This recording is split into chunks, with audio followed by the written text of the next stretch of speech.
Hello,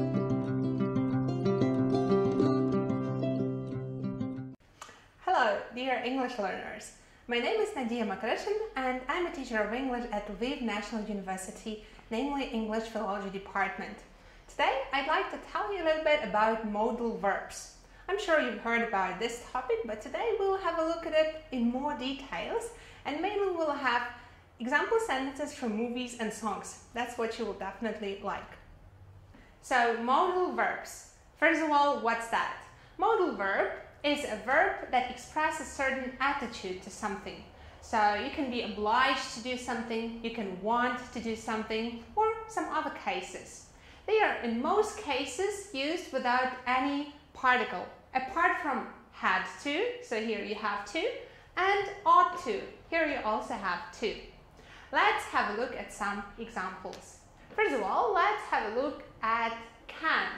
Can expresses physical ability. I can do something.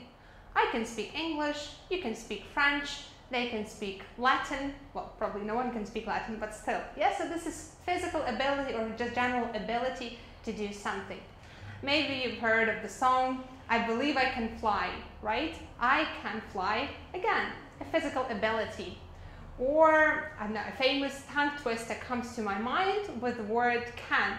And it sounds, can as a canner, can.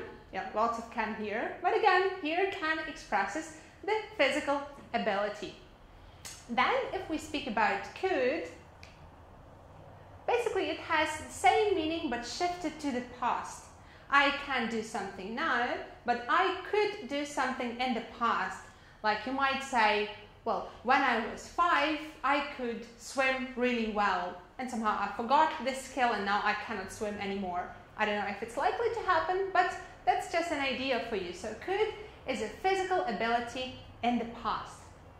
Then speaking about may expresses permission. Yeah, you have the permission to do something. Like a famous example, probably you recall it from your school times, is may I go out?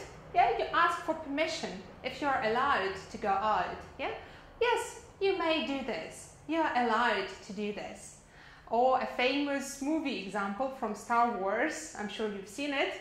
Obi-Wan Kenobi says, may the force be with you. Yeah, so here may has a little bit different meaning.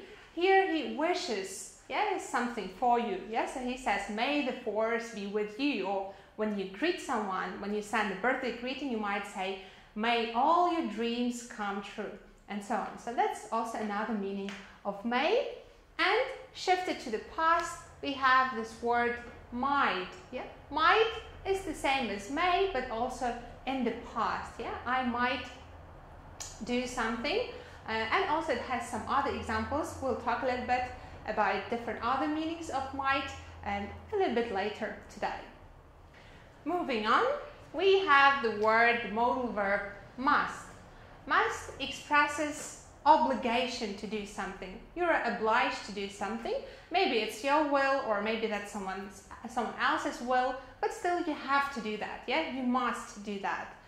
For example, if you have a sentence, if you want to learn English, you must dedicate a lot of time to learn new words, grammar, speaking, and so on, right? So you are obliged to do that in case you want to achieve certain goals. Very close in meaning is had to.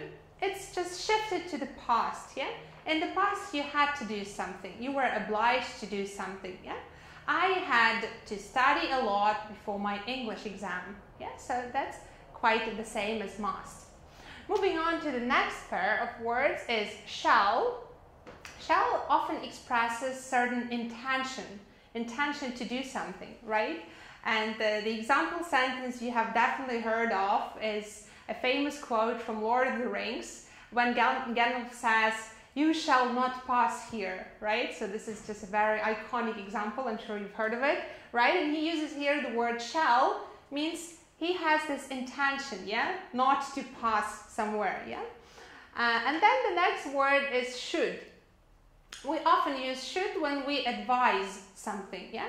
So we give somebody a piece of advice and you might say, if you want to study here, you should put a lot of effort in learning process.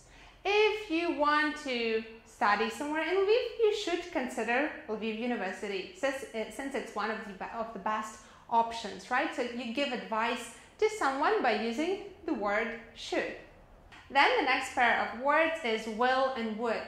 They both express a desire. They both express willingness to do something, right? And will has also reference for the future. I will do something tomorrow, right? You plan something. I will go to Spain this summer. Well, probably no one would go and will go to Spain this summer, but still just an example sentence. Or the famous movie example is the Terminator says, I will be back, right? I'll be back, the famous quote, right? So this is a reference for the future. Yeah, would also express a certain desire. And you might say, I would like to tell you today about modal verbs. I would like to order a cup of coffee, right? I would like you to come into the room and join our English class, right? So that's again willingness, but also used in polite requests.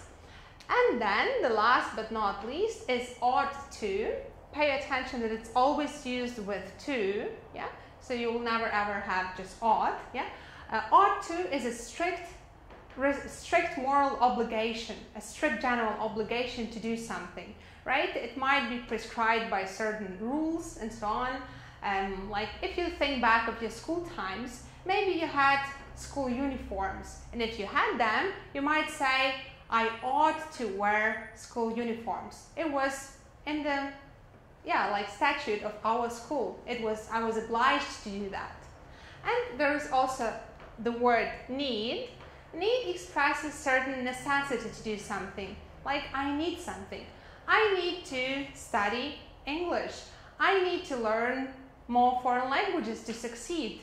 I need to get ready for the next episode.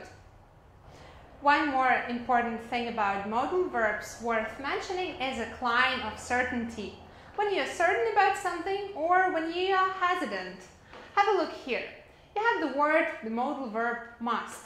We might say, he's been running the whole day. He must be so tired. I'm almost 100% sure he is tired since he's been running the whole day, right? You are almost 100% sure about that. Yeah. On the contrary, you can have, he can't be tired. No way. There's almost no chance that he is tired. Somewhere in the middle, you have can. Yeah. He can be tired, 50% likelihood, or he cannot be tired. We don't really know. Yeah, so you're not sure about that. There is a certain doubt.